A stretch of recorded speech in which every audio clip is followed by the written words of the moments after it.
তামিম ভাইয়ের অনুপস্থিতিতেও মিস করবো স্বাভাবিক, কারণ উনি দেখলেন আমাদের টিমে 4টা ম্যাচ খেললো, সবগুলোতে খুব সুন্দর স্টার্ট করলো। ইয়র্কার প্ল্যান করছিলাম, ওই ইয়র্কার করলাম, আল্লাহর রহমতে সাকসেস হয়েছে।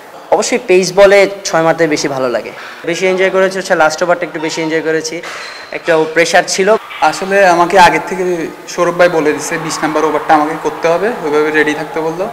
তো যখন আমি বোলিংয়ে গেলাম তখন আমার একটাই প্ল্যান ছিল, আমি যেটা করতে চাইছিলাম সৌরভ ভাইয়ের সাথে আর ক্যাপ্টেনের সাথে কথা বললাম, তো ইয়র্কার প্ল্যান করছিলাম, ওই ইয়র্কার করলাম, আল্লাহর রহমতে সাকসেস হয়েছে। আসলে আমাদের পেস বলারগুলা সবগুলা নিউ, ওরা ফার্স্ট টি20 খেলতেছে, তাই জন্য ওদের একটু এক্সপিরিয়েন্সে কমতি আছে, কিন্তু ওরা খুব ভালো ক্যাপাবল। আর আপনার ওরা আসলে আরও ডে বাই ডে ম্যাচ খেললে অনেক কিছু শিখতে পারবে। এখন আমাদের টিমে সৌরভ ভাই আছে, রাব্বি ভাই আছে, ইরফান ভাই আছে, ওরা অনেক হেল্প করতেছে আমাদের বলারদেরকে। আসলে তামিম ভাইয়ের অনুপস্থিতিতেও মিস করবো স্বাভাবিক, কারণ উনি দেখলেন আমাদের টিমে 4টা ম্যাচ খেললো, সবগুলোতে খুব সুন্দর স্টার্ট করলো, কিন্তু আল্লাহর রহমতে তামিম ভাই যাওয়ার পর কিন্তু আমাদের ওটা কিন্তু করতে হয় না, কারণ সৌরভ ভাই আর জয় খুব ভালো স্টার্ট করছে। ইরফান ভাই একটু ইনজুর ছিল, উনি আজকে ফার্স্ট ম্যাচ খেললো, খুব ভালো ব্যাটিং করলো, অসাধারণ একটা ইনিংস খেলছে সৌরভ ভাই, তারপর ইরফান ভাই।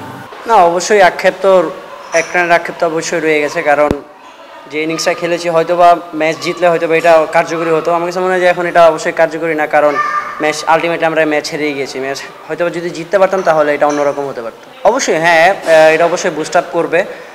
ট্রাই করতেছিলাম যে আসলে কীভাবে কী করা যেতে পারে, কারণ আগের ম্যাচগুলোতে ওরকম বেশি একটা রান করতে পারিনি, বাট কনফিডেন্স ছিল যে না পারবো।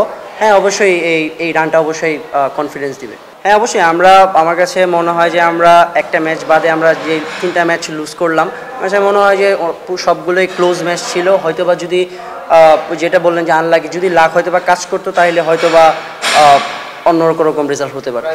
আমার প্ল্যান আসলে ছিল যে নর্মালি ফার্স্টের দিকে যে গিয়ে জাস্ট বল টু বল খেলবো, 15 ওভার পর্যন্ত যতটুকু রান আসলে করা যায়।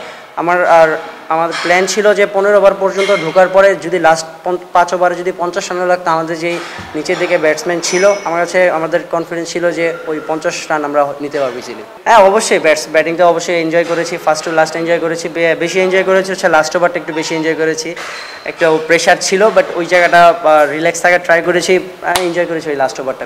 আসলে ক্যামিউ করতে তো অবশ্যই লাস্টের দিকে আসা লাগে, আর তাছাড়া যেই ব্যাটিংগুলো করছি যেই জায়গাতে, ওই জায়গাতে অনেক আর্লি আসতে হচ্ছে, লাইক 10 থেকে 12 ওভারের ভিতরে আসছে। তো ওইখানে তো আসলে খেলা ক্যামিউ করার মতো না, জাস্ট ওইখানে খেলাটা বানাতে হচ্ছে। সো ওইখানে হয়তো বা একটু ফেল করতেছি, বাট ওইখানে আলটিমেটলি কাজ করতে হবে আমার কাছে মনে হয়।